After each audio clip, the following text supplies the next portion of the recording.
Hello, hello, and happy Sunday. Hello, caregivers. I am late, but I am still here for you.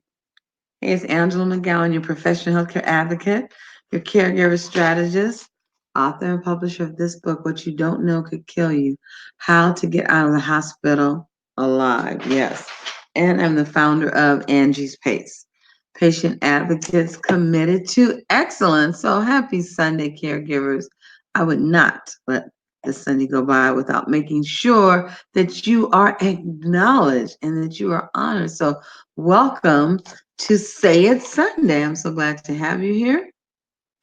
And so today is your day, caregivers. That's right. It's Say It Sunday, Caregiver Sunday, and there's something we want to thank you. That's right. Thank you so very much. You are irreplaceable.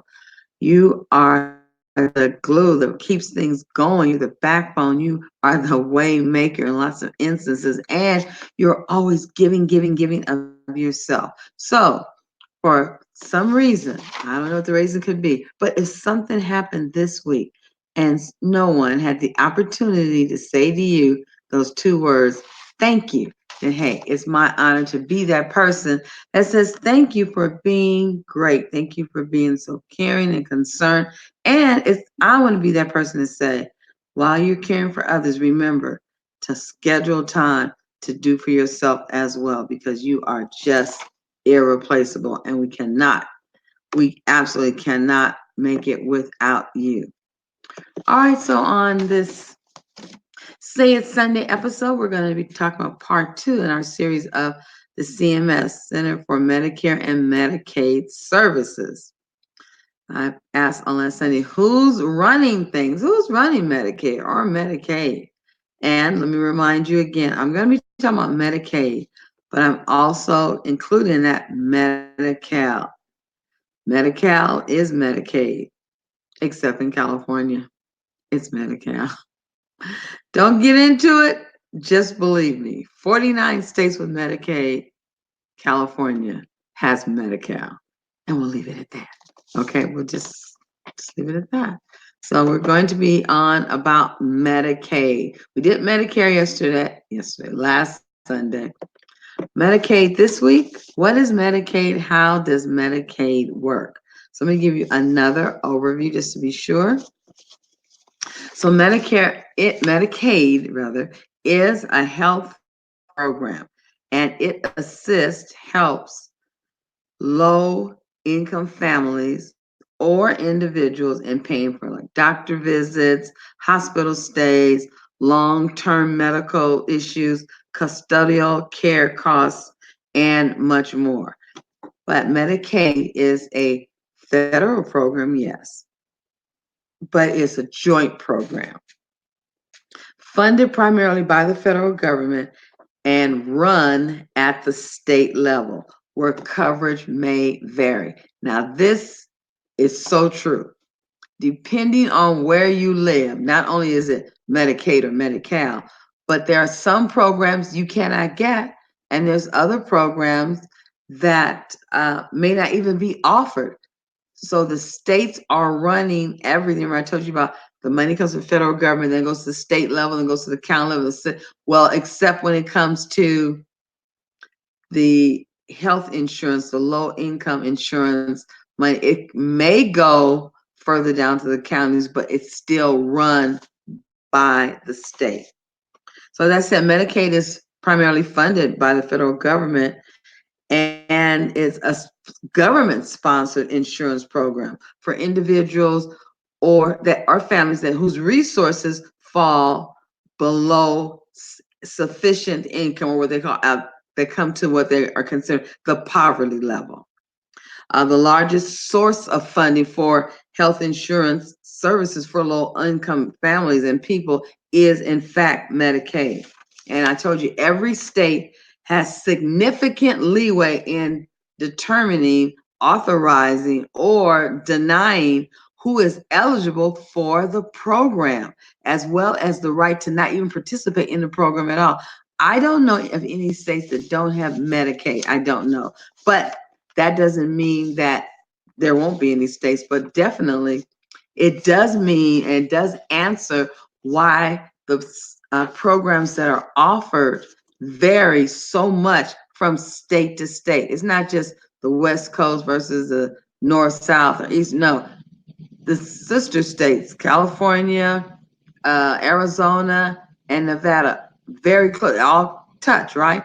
But they all have separate individual Medicaid programs. Case in point, California says, I'm Medi-Cal. And then the Nevada and Arizona might say Medicaid, but still don't offer what California offers. All right. So there is an organization that's the CMS actually created. It's called Medicaid Eligibility Quality Control, or MEQC program. Okay. And it's gone through several metamorphoses, okay, to get to where it is now. But it is this program is what the states use to design and conduct their projects or pilot series, which is another reason why sometimes one state has something, the other one doesn't. So what CMS says is, okay, we're not just giving you money and you just go do what you want to do. All right, so under this program, you could start new programs, increase programs, minimize programs, and then put sister programs with it. And what you have to do, what the states are required to do after they design these pilot programs, is that they have to bring back the results. They have to submit to the CMS, Center for Medicare and Medicaid Services, case level reports, okay, with results. What did the pilot program, who did it attract? Did it do good with patients, with doctors? If there's any corrective actions that need to take place in order to make that program soar for next year when you're going to ask for this funding again, okay? And if there's any deficiencies, how are they, how did they come about? And what was the reason that it did not work out? And so it's sort of like a self-policing program, this MEQC, that's asking Medicaid at the state level, we're going to give you control of your state, about your the people, constituents in your state, but based on their health and the programs and the people, we're going to authorize you to implement pilot programs to better serve them. And if they don't, we need you to say why it didn't work and what you're going to do to implement when we give you this next set of money that's not going to make it be ineffective on the next time. So that's very, very, very important that they actually do come back and tell the government, like, look, we did try this. And what's one thing that I know started off as one of these pilot programs, and that is actually CHIPS, okay? And that is the health insurance for children, regardless of whether or not their parents have coverage, or maybe the parents have a job that does not offer a family coverage. It's just for one person. So these children have health insurance. I generally have several things that come under that as the CHIPS program. So now that's one program that every state may or may not have, as well as when there's programs for seniors or for women or for men or for families with this certain income, or single people with a certain income. They say you make the rules basically, and then you tell me based on those rules you made and how you implemented, how did it work? And if it didn't work, come back and tell us why it didn't work. So that particular arm of Medicaid is the MEQC, Medicaid Eligibility Quality Control. Okay. And because of this group, Medicaid is always changing and evolving. So how can you find out if you qualify for Medicaid? Well, everything is online. No more paper, no, online. You go to www.medicaid-guide.org, or there's another organization, Health Herpa, SHEALTHSHERPA.com.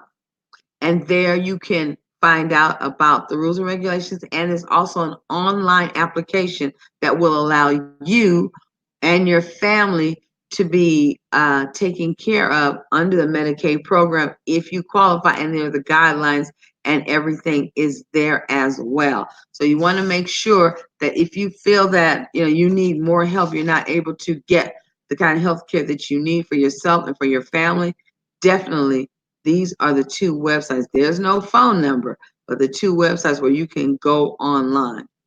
And so I want to thank you for being with me this late on Sunday. And we had an excellent time on Saturday. If you were not able to be a part of the workshop, you can still have a copy sent to you. You can still register at bit.ly/medparent. You still have an opportunity to get that. The workshop is over, but you can still get that recording if you were unable to get the registration done at that time. And I'm going to just tell you what I said Saturday. I said always, please know you are the most important person in the room with your PCP. You are the patient. So if you're in the hospital room, the skilled nursing room, the doctor's office, exam room, wherever you are, wherever a provider is, you're the most important person. Go ahead and make sure everybody knows that, right? And listen, excellent healthcare is not a privilege. It's your right. Exercise your rights and handle your health care responsibility by making sure that you go and take those tests, making sure that you know what is offered, your insurance company, whether it's Medicare, Medicaid, or one of the other insurance companies. There are things that come as a well check every year. And if you need more information about me, Angela McGowan, or about my company, Angie's Pace, please go to Linktree/pro patient advocate. And you can also, if you'd like to talk to me and get a results call, this is also a good link, but I have a link already for Advocate Angie. You could go there and get a 20-minute free results call. I would love to talk to you, but this is where you can find everything about me and about my company, okay? So this is Angela McGowan, your professional healthcare advocate, your caregiver strategist, author and publisher of What You Don't Know Could Kill You, How to Get Out of the Hospital Alive. I help you navigate through healthcare's sea of red tape. And I create strategies that will allow you to give excellent care to those you love and care for as you care for yourself as well. So I hope you have a blessed week moving forward. I hope it was a great day for you all day. Caregivers, it's your day. Thank you. You're much appreciated. Want to give a shout out to you again. And to everyone, I hope you have a fantastic continue of your evening, going forward to Happy Monday. And remember, I'm leaving you with two things: blessings and joy. Why is that? Because they both belong to you. Have an absolutely wonderful evening, and I'll talk to you again on tomorrow, 9:05. Bye.